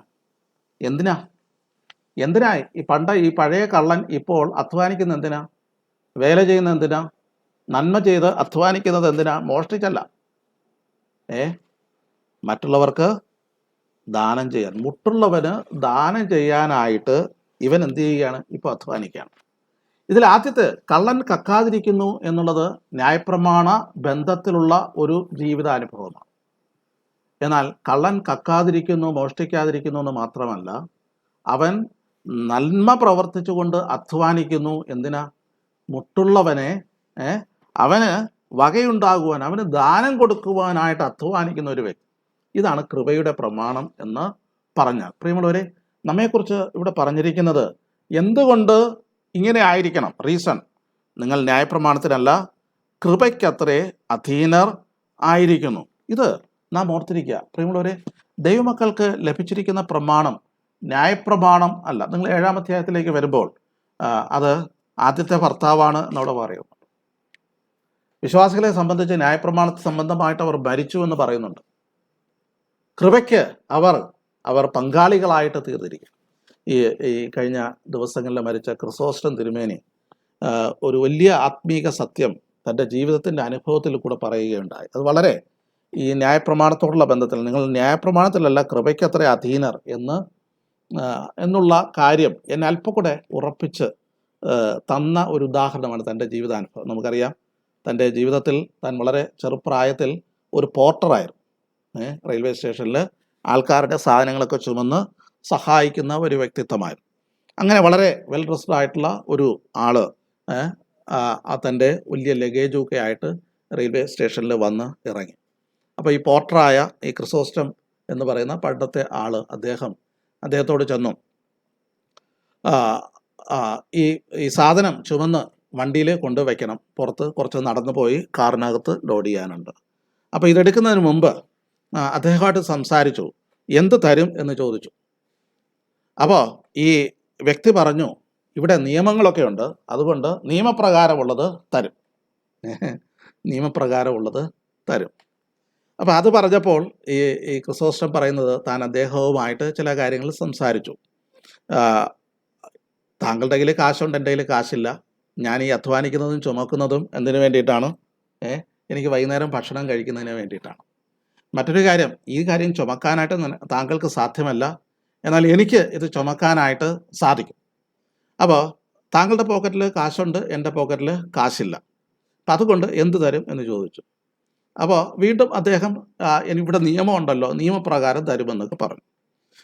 അദ്ദേഹം വീണ്ടും ബാർഗെയിൻ ചെയ്തിട്ട് ഇങ്ങനെ പറയുകയുണ്ടായി, ഞാൻ ഇത് ചുമന്നുകൊണ്ട് ഈ കാറിൽ കൊണ്ടുവയ്ക്കാൻ എനിക്ക് 20 മിനിറ്റ് എടുക്കും. താങ്കൾ 20 മിനിറ്റ് ജോലി ചെയ്ത് കഴിഞ്ഞാൽ താങ്കൾക്ക് എത്ര കൂലി കിട്ടുമോ ആ കൂലിയുടെ പകുതിയുടെ പകുതി എനിക്ക് തന്നാൽ മതി. ഇങ്ങനെ അനേക നേരം സംസാരിച്ചു, ഇങ്ങനെ സംഭാഷിച്ചു, ഇങ്ങനെയൊക്കെ നിൽക്കുകയാണ്. അപ്പോൾ കുറേ സംഭാഷിച്ച് കഴിഞ്ഞപ്പോൾ ഇവർ തമ്മിലുള്ള ബന്ധം ഊഷ്മളമായി. അപ്പോൾ അങ്ങനെ വന്നപ്പോൾ അവസാനം ഇദ്ദേഹം ഈ ചുമടുമെടുത്തുകൊണ്ട് എന്ത് ചെയ്തു? ആ കാറിൽ കൊണ്ട് ലോഡ് ചെയ്തിട്ട് തിരിച്ച് തൻ്റെ കൈ അദ്ദേഹത്തിൻ്റെ നേരെ നീട്ടുകയാണ്. കൂലിക്ക് വേണ്ടി കൈ നീട്ടുകയാണ്. അപ്പം അദ്ദേഹം പറഞ്ഞു, എത്ര വേണം? അപ്പോൾ ക്രിസോസ്റ്റം പറഞ്ഞു, അത് നേരത്തെ സംസാരിച്ചിട്ടുണ്ടല്ലോ എന്ന് പറഞ്ഞു. വീണ്ടും ചോദിച്ചു, ഇല്ല, നിനക്ക് എത്ര വേണമെന്ന് പറഞ്ഞാൽ അത് തരാമെന്ന് പറഞ്ഞു. അപ്പം നേരത്തെ പറഞ്ഞ കാര്യങ്ങളൊക്കെ ഇദ്ദേഹം മറന്നാണ് സംസാരിക്കുന്നതെന്ന് തനിക്ക് തോന്നി. അപ്പം അങ്ങനെ സംഭാഷണത്തിൻ്റെ മധ്യേ കുറച്ച് കഴിഞ്ഞപ്പോൾ ഇദ്ദേഹം പറഞ്ഞു, എനിക്ക് താങ്കൾ കാശൊന്നും തരണ്ട, ഞാൻ എന്ത് ചെയ്യുകയാണ്? മടങ്ങി പോവുകയാണ്. അപ്പം അദ്ദേഹം ചോദിച്ചാൽ അതെന്താ അങ്ങനെ? താങ്കൾ കൂലിക്ക് വേണ്ടി ഇത്രയും ബാർഗെയിൻ ചെയ്ത ആളല്ലേ, പിന്നെ എന്തിനാണ് ഇപ്പോൾ കാശ് വേണ്ട എന്ന് പറയുന്നത്? അപ്പോൾ ക്രിസോസ്റ്റം തിരുമേനി പറഞ്ഞ ഒരു കാര്യമെന്ന് പറഞ്ഞാൽ, ഞാൻ താങ്കളെ ആദ്യം കണ്ടുമുട്ടുമ്പോൾ ഞാൻ ന്യായപ്രമാണ പ്രകാരം സംസാരിക്കുന്ന ഒരു വ്യക്തിയായിട്ടാണ് എനിക്ക് തോന്നിയത്. നിയമം ഉണ്ടല്ലോ, അതിനനുസരിച്ചൊക്കെ ചെയ്യുന്ന ആളായിട്ടാണ്. എന്നാൽ കാലങ്ങളൊക്കെ കടന്നുപോയി കുറേ സംസാരിച്ച് കഴിഞ്ഞപ്പോൾ ഞാനും താങ്കളും തമ്മിൽ ന്യായപ്രമാണത്തിൻ്റെ ബന്ധമല്ല, സൗഹൃദ ബന്ധം ആയിക്കഴിഞ്ഞു. അപ്പോൾ ഇനി എന്തെങ്കിലും തരുന്നെങ്കിൽ അത് ന്യായപ്രകാരമായാൽ പോരാ, പിന്നെയോ താങ്കളുടെ ഹൃദയത്തിൻ്റെ വിശാലതയുടെ അടിസ്ഥാനത്തിലായിരിക്കണം അത് ചെയ്യേണ്ടത്. ഇത് പറഞ്ഞതിൻ്റെ സാരം എന്ന് പറഞ്ഞു കഴിഞ്ഞാൽ, നിയമവും എഴുതപ്പെട്ട പ്രമാണവും അനുസരിച്ച് ഒരു ഒബീഡിയൻസ് ആണ് എങ്കിൽ അത് ന്യായപ്രമാണത്തിൻ്റെ അടിമത്തമാണ്. എന്നാൽ ഹൃദയത്തിൻ്റെ അന്തർഭാഗത്ത് നിന്ന് ഉണ്ടാകുന്ന ഒരു പ്രതികരണവും അനുസരണവുമാണ് എങ്കിൽ അത് കൃപയുടെ പ്രമാണമാണ്. പ്രിയ ദൈവമക്കളെ, നാം ദൈവത്തെ സേവിക്കുന്നത് ന്യായപ്രമാണ പ്രകാരമാണോ അതോ കൃപയുടെ അടിസ്ഥാനത്തിലാണ്? ന്യായപ്രമാണത്തിൽ ചെയ്യരുത് എന്ന് പറഞ്ഞതുകൊണ്ടാണോ നാം ചെയ്യാതിരിക്കുന്നത്? അതോ ദൈവത്തിൻ്റെ കൃപയുടെ ധാരാളമായിട്ട് അനുഭവിച്ചവർ എന്നുള്ള നിലയിൽ ആ കൃപയുടെ അടിസ്ഥാനത്തിലാണോ നാം പ്രവർത്തിക്കുന്നത്, നാം ബിഹേവ് ചെയ്യുന്നത്, പ്രതികരിക്കുന്നത് എന്ന് നാം ചിന്തിക്കേണ്ടത് ആവശ്യമാണ്. ഇവിടെ ദൈവേഷ്ടം മനസ്സോടെ ചെയ്യുവാനായിട്ട് ആവശ്യമുണ്ട്. അതുകൊണ്ടാണ് ഈ കൊടുക്കുന്ന കാര്യത്തുള്ള ഗിവിങ്ങിനോടുള്ള ബന്ധത്തിൽ ദൈവേഷ്ടം ചെയ്യുന്നത് എങ്ങനെ ചെയ്യണം? മനസ്സോടെ ചെയ്യണം, അല്ലാതെ നിർബന്ധത്താലല്ല. കൊടുക്കുന്ന കാര്യത്തുള്ള ബന്ധത്തിൽ കർത്താവ് പറഞ്ഞിരിക്കുന്നത് എന്താണ്? നിർബന്ധത്താലരുത്. പിന്നെ എങ്ങനെ സന്തോഷത്തോടെ കൊടുക്കുന്നതിന് ദൈവം സ്നേഹിക്കുന്നു. ഇതാണ് കൃപയുടെ പ്രമാണം. ഒരു പക്ഷെങ്കിൽ പഴയ നിയമത്തിലെ പ്രമാണങ്ങൾ ദശാംശത്തോടുള്ള ബന്ധത്തിൽ ഉപദേശങ്ങൾ നൽകുന്നുവെങ്കിൽ നാമും ഇന്ന് പറയുകയാണെന്ന് വിചാരിച്ചുള്ള ഒരു വിശ്വാസിയായ വ്യക്തി പറയുകയാണ്, വചനത്തിൽ പഴയ നിയമത്തിൽ ഇങ്ങനെയൊക്കെ പറഞ്ഞിട്ടുണ്ട്, അതുകൊണ്ട് 10% കൃത്യമായിട്ട് കുറിച്ചെടുത്ത് ഞാൻ കൊടുക്കും. ഇതാണ് ഞാൻ തീരുമാനിക്കുന്നതെങ്കിൽ ഞാൻ ന്യായപ്രമാണത്തിന് അടിമയാണ്. എന്നാൽ കൃപയുടെ പ്രമാണം സന്തോഷത്തോടെ, ഹൃദയത്തിൻ്റെ ഏകാഗ്രതയോടെ, മാത്രമല്ല ദൈവേഷ്ടം മനസ്സോടെ, ഇതാണ് ദൈവം നമ്മിൽ നിന്ന് ആഗ്രഹിക്കുന്ന കാര്യം എന്ന് പറയാം. അതുകൊണ്ട് മുകളിൽ പറഞ്ഞിരിക്കുന്ന രീതിയിൽ വാഴരുത്, അനീതിയുടെ ആയുധങ്ങളായിട്ട് സമർപ്പിക്കരുത്. രണ്ടാമത്തെ കാര്യം എന്ന് പറയുന്നത്, പാപം നിങ്ങളിൽ കർത്തൃത്വം നടത്തുകയില്ലല്ലോ. അങ്ങനെയല്ലേ പറഞ്ഞിരിക്കുന്നത്? പാപം ഇനി നിങ്ങളുടെ മേൽ കർത്തൃത്വം നടത്തുകയില്ലല്ലോ എന്നാണ്. എന്ന് പറഞ്ഞാൽ നടത്താൻ സാധ്യതയുണ്ട് എന്നുള്ളതല്ല, പിന്നെയോ നാം ക്രിസ്തുവിലായിരിക്കുന്നത് കൊണ്ട് പാപസംബന്ധമായി മരിച്ചവരായിരിക്കുന്നു. അതുകൊണ്ട് പാപത്തിന് ഇനി നമ്മുടെ മേൽ എന്തില്ല? കർത്തൃത്വം ഇല്ല, അധികാരം ഇല്ല. അത് നിങ്ങൾ എണ്ണണം, അത് നിങ്ങൾ മനസ്സിലാക്കണം എന്നാണ് ഇവിടെ പറയുന്നത്. ഈ രണ്ട് കാരണങ്ങളുടെ അടിസ്ഥാനത്തിൽ വിശുദ്ധ ജീവിതത്തിലേക്ക് ദൈവം നമ്മെ ആഹ്വാനം ചെയ്യുകയാണ്. എൻ്റെ സമയം മുന്നോട്ട് പോവുകയാണ്. ഈ 3 വാക്യങ്ങൾ 12 മുതൽ 14 വരെയുള്ള വാക്യങ്ങൾ ആ നിലയിൽ നമുക്ക് മനസ്സിലാക്കുവാനായിട്ട് സാധിക്കും. തുടർന്നുള്ള 15 മുതൽ 19 വരെയുള്ള വാക്യങ്ങളിൽ 15 മുതൽ 19 വരെയുള്ള വാക്യങ്ങൾ നാം പരിശോധിക്കുകയാണെങ്കിൽ, അടിമത്തത്തിൽ നിന്ന് അടിമത്തത്തിലേക്ക് എന്ന് പറഞ്ഞാൽ എങ്ങനെ മനസ്സിലാക്കും? നാം ഒരിക്കൽ അടിമകളായിരുന്നു, എന്നാൽ ഇന്ന് നാം മറ്റൊരു അടിമത്തത്തിലേക്ക് വന്നിരിക്കുകയാണ്. ഒരിക്കൽ നാം എന്തിനടിമകളായിരുന്നു? പാപത്തിനടിമകളായിരുന്നു. മാത്രമല്ല പിശാചിനടിമകളായിരുന്നു, ജഡത്തിനും മനോവികാരങ്ങൾക്കുമൊക്കെ അടിമകളായിരുന്നു, അങ്ങനെ ലോകത്തിന് അടിമകളായിരുന്നു. ഇതൊക്കെ നമ്മുടെ പഴയ അവസ്ഥയായിരുന്നു. എന്നാൽ ഇന്ന് ആ അടിമത്വം മാറിയിട്ട് പുതിയൊരു അടിമത്വത്തിലേക്ക് വന്നിരിക്കും. ഇവിടെ നിങ്ങൾ വായിച്ചു നോക്കിയാൽ 15 മുതൽ 19 വരെയുള്ള വാക്യങ്ങളിൽ അടിമ, ദാസന്മാർ എന്നുള്ള പ്രയോഗം ആവർത്തിച്ച് വരുന്നതായിട്ട് നമുക്ക് കാണുവാനായിട്ട് സാധിക്കും. അപ്പോൾ ഇവിടെ പാപത്തോടുള്ള ബന്ധത്തിൽ അല്ലെങ്കിൽ വിശുദ്ധീകരണത്തിൻ്റെ പാതയിൽ മുന്നേറുവാനായിട്ട് നമ്മെ സഹായിക്കുവാനായിട്ട്, നമ്മെ ബോധ്യപ്പെടുത്തുവാനായിട്ട് ഒരു പ്രത്യേക കാര്യം, അടിമ. എന്താ ഈ അടിമ എന്ന് പറഞ്ഞാൽ? അടിമ വേലക്കാരനല്ല. അടിമ എന്ന് പറയുന്നത് ദാസനല്ല. അടിമ എന്ന് പറഞ്ഞ വിലയ്ക്ക് വാങ്ങപ്പെട്ട ആളാണ്. വിലയ്ക്ക് വാങ്ങപ്പെട്ടവർ എന്നുള്ള നിലയിൽ ഒരു ദാസന് കൂലി ലഭിക്കുമെങ്കിൽ അടിമയ്ക്ക് കൂലി ലഭിക്കുകയില്ല. ഒരു ദാസന് നിക്ഷേപം ഉണ്ടാകാമെങ്കിൽ അടിമയ്ക്ക് നിക്ഷേപം ഉണ്ടാകുകയില്ല.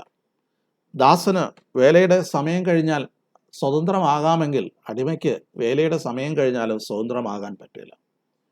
ദാസൻ എന്ന് പറയുന്നത് ജോലിയുടെ സമയത്ത് മാത്രം യജമാനന് കീഴ്പ്പെട്ടിരിക്കുന്നവനാണ്. എന്നാൽ അടിമ എന്ന് പറയുമ്പോൾ ജീവിതകാലം മുഴുവൻ ഉടമസ്ഥന് കീഴ്പ്പെട്ടിരിക്കുന്നവനാണ്. അതിന് കാരണം അവൻ വിലയ്ക്ക് വാങ്ങിയിരിക്കുകയാണ്. ഒരു ദാസന് അവന് ക്ലെയിം ചെയ്യുവാനായിട്ട് ചില അവകാശങ്ങളൊക്കെ ഉണ്ട്. അവകാശ ലംഘനങ്ങൾക്ക് ഒരുപക്ഷെ അത് കോമ്പൻസേഷൻ ആവശ്യപ്പെടാം. എന്നാൽ ഒരു അടിമയെ സംബന്ധിച്ചിടത്തോളം, ഒരു ബോണ്ട് സർവൻറ്റിനെ സംബന്ധിച്ചിടത്തോളം, ഒരു ഡ്യൂലോസിനെ സംബന്ധിച്ചിടത്തോളം അതിന് അർഹതയില്ല. ഇവിടെ ഒരു വിശ്വാസിയുടെ ജീവിതത്തിൽ പഴയ അവസ്ഥയും പുതിയ അവസ്ഥയും തമ്മിൽ കോൺട്രാസ്റ്റ് ചെയ്തുകൊണ്ട്, തമ്മിൽ താരതമ്യം ചെയ്തുകൊണ്ട് ഒരു അടിമ എന്നുള്ള നിലയിൽ നമ്മുടെ പഴയ ജീവിതത്തെയും പുതിയ ജീവിതത്തെയും ആ ഒരു ഉദാഹരണത്തിലൂടെ മനസ്സിലാക്കിക്കുവാനായിട്ട് ശ്രമിക്കുകയാണ്.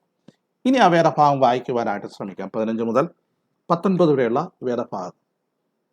ആകയാൽ പാപം നിങ്ങളുടെ മർത്യശരീരത്തിൽ 15-ാമത്തെ വാക്യം. എന്നാൽ എന്ത്? ന്യായപ്രമാണത്തിനല്ല കൃപയ്ക്കത്ര അധീനരാകിയാൽ നാം പാപം ചെയ്യുകയെന്നോ ഒരു നാളും. 16 മുതൽ.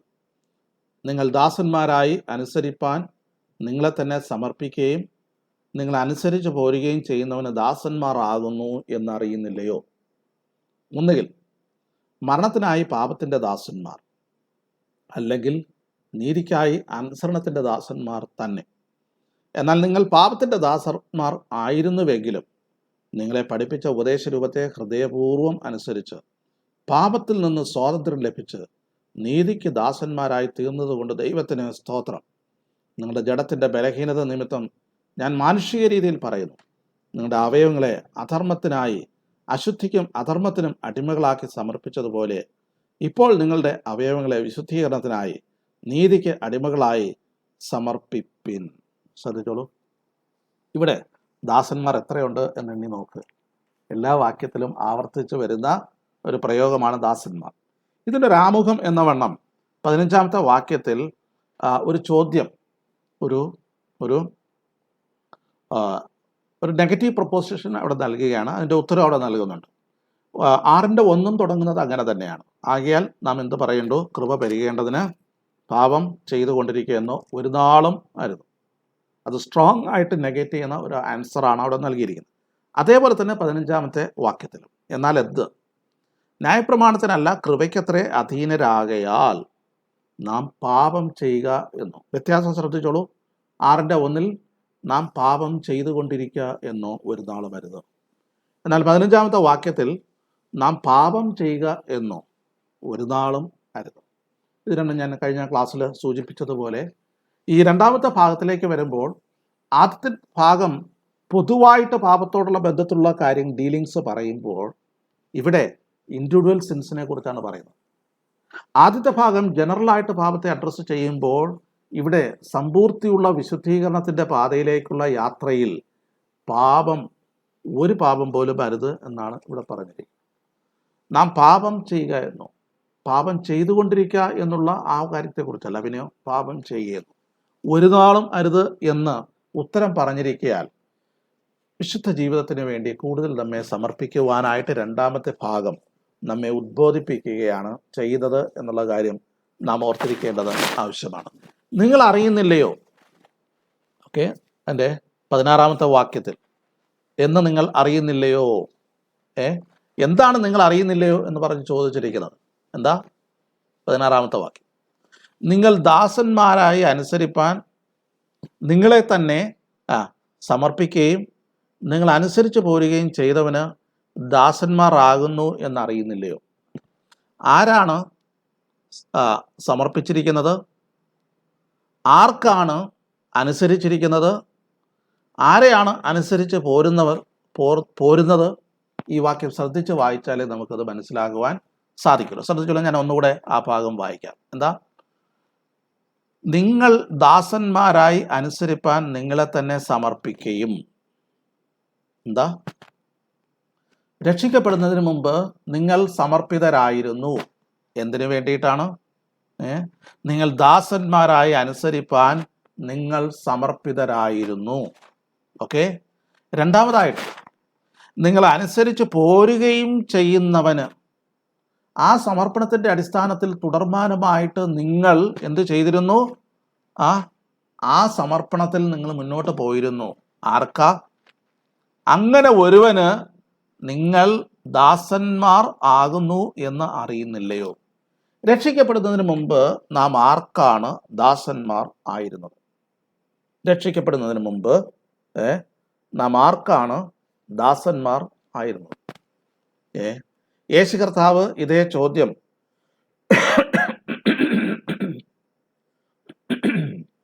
വിശദീകരിക്കുന്ന വേളയിൽ നിങ്ങൾ അടിമകളായിരുന്നു എന്ന് നിങ്ങൾ ഓർക്കണം എന്ന് പറഞ്ഞപ്പോൾ യഹൂദന്മാരെ കർത്താവിനോട്, എനിക്ക് തോന്നുന്നു യോഹന്നാന്റെ സുവിശേഷം 8-ാം അധ്യായത്തിലാണെന്ന് തോന്നുന്നു, അവിടെ പരീശന്മാരും പുരോഹിതന്മാരും ഒക്കെ പറയും, ഞങ്ങൾ ആർക്കും അടിമകളൊന്നും ആയിരുന്നില്ല, ഞങ്ങൾ അബ്രഹാമിൻ്റെ മക്കളാണ്, ഞങ്ങൾ ആർക്കും ദാസന്മാർ ആയിരുന്നില്ല എന്ന് നമുക്കവിടെ അവർ പ്രതികരിക്കുന്നതായിട്ട് നമുക്ക് കാണുവാനായിട്ട് സാധിക്കും.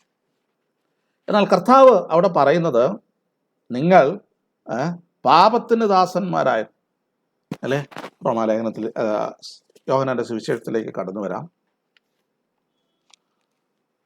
യോഹന്നാന്റെ സുവിശേഷം 8-ാമത്തെ അധ്യായം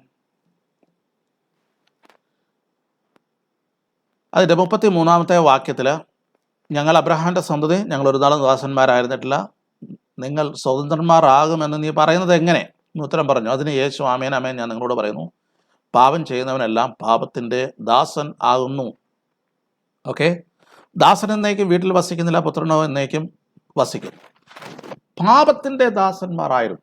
അപ്പം ഇവിടെ പറഞ്ഞിരിക്കുന്ന നിങ്ങൾ അനുസരിക്കുവാനായിട്ട് സമർപ്പിക്കപ്പെട്ട, നിങ്ങൾ അനുസരിച്ചു പോരുകയും ചെയ്തത് ആർക്കായിരുന്നു? നിങ്ങൾ പാപത്തിൻ്റെ ദാസന്മാരായിരുന്നു അല്ലേ? എഫേസ്യ ലേഖനത്തിലേക്ക് വരിക, 2-ാം അധ്യായം. എഫേസ്യ ലേഖനം 2-ാം അധ്യായം അതിൻ്റെ 2-ാമത്തെ വാക്യം, അവയിൽ നിങ്ങൾ മുമ്പേ ഈ ലോകത്തിൻ്റെ കാലഗതിയെയും ആകാശത്തിലെ അധികാരത്തിനും അനുസരണക്കേടിൻ്റെ മക്കളിൽ ഇപ്പോൾ വ്യാപരിക്കുന്ന ആത്മാവിനും അധിപതിയായവനെയും അനുസരിച്ച് നടന്നു. ആരെ അനുസരിച്ച് നടന്ന്? ഒരു അധിപതിയെ അനുസരിച്ച് നടന്നു. ആരാ ഈ അധിപതി? അപ്പം നേരത്തെ നമ്മൾ പറഞ്ഞു പാപത്തിന് ദാസന്മാരായിരുന്നു, പാപത്തെ അനുസരിച്ച് നടന്നു. എന്നാൽ ഇവിടെ അനുസരണക്കേണ്ട മക്കളിൽ ഇപ്പോൾ വ്യാപരിക്കുന്ന ആത്മാവിന് അധിപതി. ആരാ അധിപതി? പിശാച്. ആ പിശാചിനെ നിങ്ങൾ അനുസരിച്ച് നടന്നു. അപ്പോൾ ഇവിടെ അപ്പോസ്തലനായ പൗലോസ് സൂചിപ്പിക്കുന്ന നിങ്ങൾ മുമ്പേ എങ്ങനെ ആയിരുന്നു? നിങ്ങൾ മുമ്പേ അടിമകളായിരുന്നു, നിങ്ങൾ മുമ്പേ ദാസന്മാരായിട്ട് അനുസരിപ്പാൻ സമർപ്പിക്കപ്പെട്ടവരായിരുന്നു, നിങ്ങൾ മുമ്പേ ദാസന്മാരായിട്ട് അനുസരിച്ച് പോരുകയും ചെയ്തിരുന്നു. ആർക്കായിരുന്നു?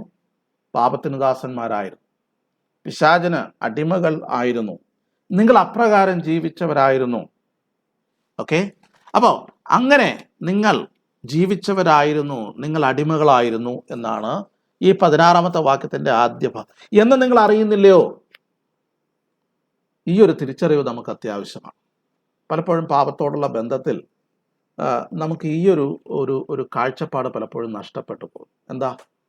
നാം അത്ര വലിയ പാവികളൊന്നും അല്ല, ചില പ്രശ്നങ്ങളൊക്കെ ഉണ്ട്, അത്രയേ ഉള്ളൂ, വലിയ മോശക്കാരൊന്നും അല്ല. പൗലോസ് തന്നെക്കുറിച്ച് പറയുന്ന ആ പാപികളിൽ ഞാൻ ഒന്നാമനെന്നാണ്. പ്രിയമുള്ളവരെ, രക്ഷിക്കപ്പെടുന്നതിന് മുമ്പ് ഒരു വ്യക്തിയുടെ ജീവിതാനുഭവം എന്ന് പറയുന്നത് പാപത്തിന് അടിമകളായിരുന്നു, പിശാചിന് അടിമകളായിരുന്നു, അതിന് ദാസന്മാരായിട്ട് സമർപ്പിച്ചവരായിരുന്നു. അവയവങ്ങളിൽ ആ ഒരു വ്യാപാരമായിരുന്നു ഉണ്ടായിരുന്നത്. അത് നിങ്ങൾ അറിയുന്നില്ലയോ? നിങ്ങൾ അറിയണമെന്നാണ് പൗലോസ് ഇവിടെ നമ്മെക്കുറിച്ച് ആഗ്രഹിക്കുന്നത്.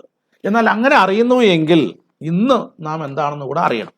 2-ാമത്തെ ഭാഗത്തിൻ്റെ അറിവ് ഇവിടെ ഒന്നുകിൽ മരണത്തിനായി പാപത്തിൻ്റെ ദാസന്മാർ, അല്ലെങ്കിൽ നീതിക്കായി അനുസരണത്തിൻ്റെ ദാസന്മാർ തന്നെ.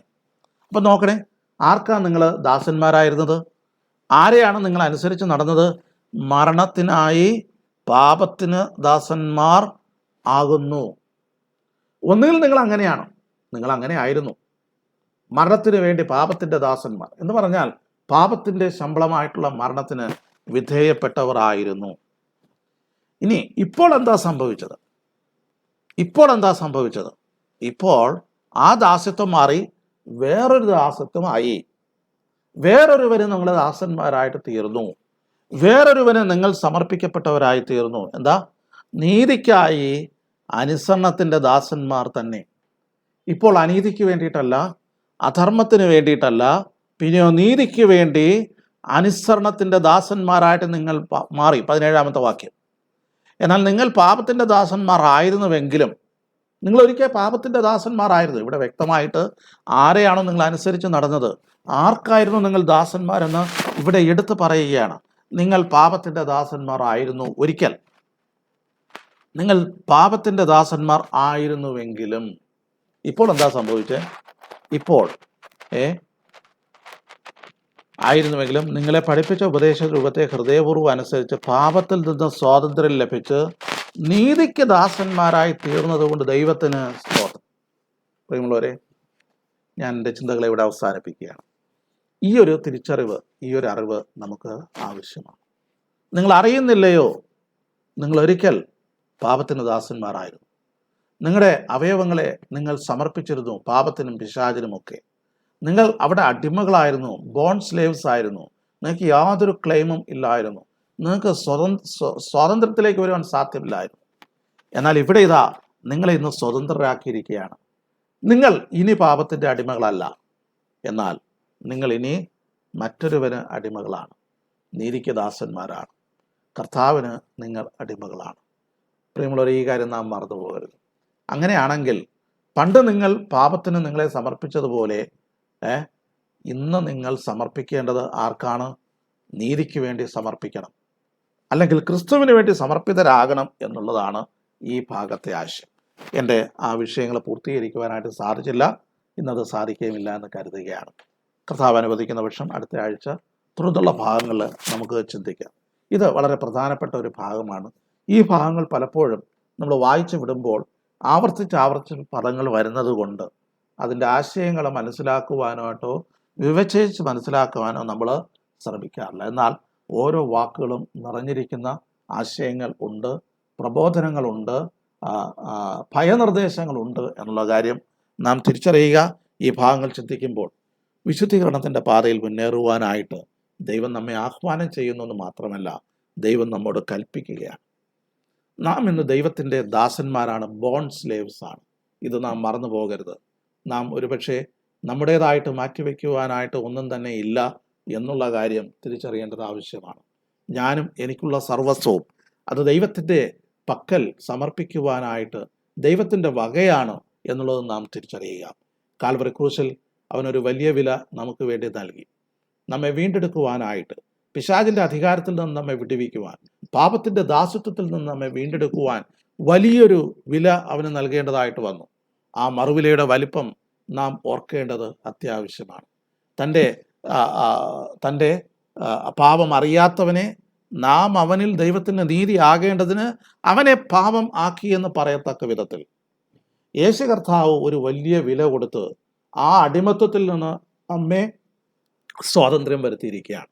നാം യോഹന്നാന്റെ സുവിശേഷത്തിൽ വായിക്കുന്നത് പോലെ പുത്രൻ നിങ്ങളെ സ്വാതന്ത്ര്യം വരുത്തിയാൽ, നിങ്ങൾക്ക് സ്വാതന്ത്ര്യം വരുത്തിയാൽ നിങ്ങൾ സാക്ഷാൽ സ്വതന്ത്രർ ആകുന്നു. Are we free today?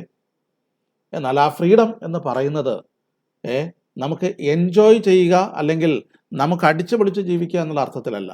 നമ്മുടെ ഫ്രീഡം എന്ന് പറയുന്നത് ക്രിസ്തുവിൽ നാം അനുഭവിക്കുന്ന സ്വാതന്ത്ര്യമാണ്. ചെറിയാൻ സാറ് പാടുന്നത് പോലെ അവൻ അടിമ അനുഭവിക്കും പോലെ സ്വാതന്ത്ര്യം വേറെ ഇല്ല, വേറെങ്ങും സ്വാതന്ത്ര്യം ഇല്ല. പ്രിയമുള്ളവരെ, കർത്താവിൻ്റെ ദാസനായിരിക്കുന്നു എന്നുള്ളതിൽ പരം, അതിലപ്പുറമായിട്ട് ഒരു ഒരു ഒരു സന്തോഷത്തിൻ്റെ, ഒരു സ്വാതന്ത്ര്യത്തിൻ്റെ ഒരു കാര്യം നമുക്ക് കാണുവാൻ സാധിക്കില്ല. പൗലോസ് എഫെസോസിലെ മൂപ്പന്മാരെ വിളിച്ചു വരുത്തിയിട്ട് അവരോട് പറയുന്ന ഒരു സന്ദേശമുണ്ട്. ഞാനിപ്പോൾ ഇതാ ബദ്ധനായിട്ട്, ആത്മാവിൽ ബദ്ധനായിട്ട് ഞാൻ യെരൂശലേമിലേക്ക് പോവുകയാണ്. ഞാനിതാ ബദ്ധനായിട്ട് പോവുകയാണ്, ആത്മാവിനാൽ ബദ്ധനായിട്ട് പോവുകയാണ്. യെരൂശലേമിൽ മരണം എന്നെ കാത്തിരിക്കുകയാണ്. എനിക്ക് എതിർപ്പുകൾ അവിടെ ഉണ്ട്, എനിക്ക് കഷ്ടങ്ങൾ അവിടെ ഉണ്ട്, അത് കാത്തിരിക്കുകയാണ്. എന്നാൽ ഞാൻ ആത്മാവിനാൽ ബന്ധിതനായിട്ട് പോവുകയാണ്. പ്രിയമുള്ളവർ, ഒരു ബോൺ സർവൻറ്റിനെ പോലെ, ഒരു അടിമയെ പോലെ യജമാനൻ്റെ പിന്നാലെ അനുഗമിക്കുന്ന, ഏതറ്റം വരെയും പോകുവാനായിട്ട് മനസ്സുള്ള ഒരു പൗലോസ് താൻ ദൈവത്തിൻ്റെ അടിമ എന്നുള്ള കാര്യം താൻ ഉറച്ച് പ്രസ്താവിക്കുകയാണ്. നമ്മുടെ ജീവിതത്തിൽ അത് നമുക്ക് കണ്ടെത്തുവാൻ സാധിക്കുമോ? പലപ്പോഴും ചെറിയ പ്രയാസങ്ങളും ചെറിയ പ്രതികൂലങ്ങളും ഒക്കെ വരുമ്പോൾ, ചെറിയ നഷ്ടങ്ങളും കഷ്ടങ്ങളും ഒക്കെ വരുമ്പോൾ നാം പലപ്പോഴും പഴയ മിശ്രയമായിരുന്നു നല്ലത് എന്നൊക്കെ ചിന്തിക്കാനും മടങ്ങിപ്പോകുവാനും പിറുപിറുക്കുവാനും ഒക്കെ നാം മനസ്സ് വയ്ക്കാറുണ്ട്. പ്രിയമുള്ളവരെ, ദൈവത്തിൻ്റെ ദാസനായിരിക്കുമ്പോൾ ഹൃദയപൂർവ്വം നന്മ ചെയ്യുവാനായിട്ട്, ദൈവേഷ്ടം മനസ്സോടെ ചെയ്യുവാനായിട്ട്, കൃപയ്ക്ക് അധീനരായിട്ട് നാം തീർന്നിരിക്കയാൽ ആ ക്രിസ്തുവേശുവിലെ സ്വാതന്ത്ര്യം ധാരാളമായിട്ട് അനുഭവിച്ചുകൊണ്ട് നമ്മുടെ വിശ്വാസ ജീവിതം മുന്നോട്ട് നയിക്കാം, വിശുദ്ധീകരണത്തിൻ്റെ പാതയിൽ മുന്നേറാം. കഴിഞ്ഞ നാളുകളിൽ ജീവിതത്തിൽ വന്നുപോയിട്ടുള്ള പരാജയങ്ങളെ, പോരായ്മകളെ തിരിച്ചറിഞ്ഞുകൊണ്ട് നാം കർത്താവിൻ്റെ ദാസന്മാരെന്നുള്ള ആ വലിയ തിരിച്ചറിവിൻ്റെ അടിസ്ഥാനത്തിൽ നീതിക്ക് വേണ്ടി, വിശുദ്ധീകരണത്തിന് വേണ്ടി നമ്മെ തന്നെ സമർപ്പിക്കാം. ദൈവാത്മാവ് നമ്മെ സഹായിക്കട്ടെ.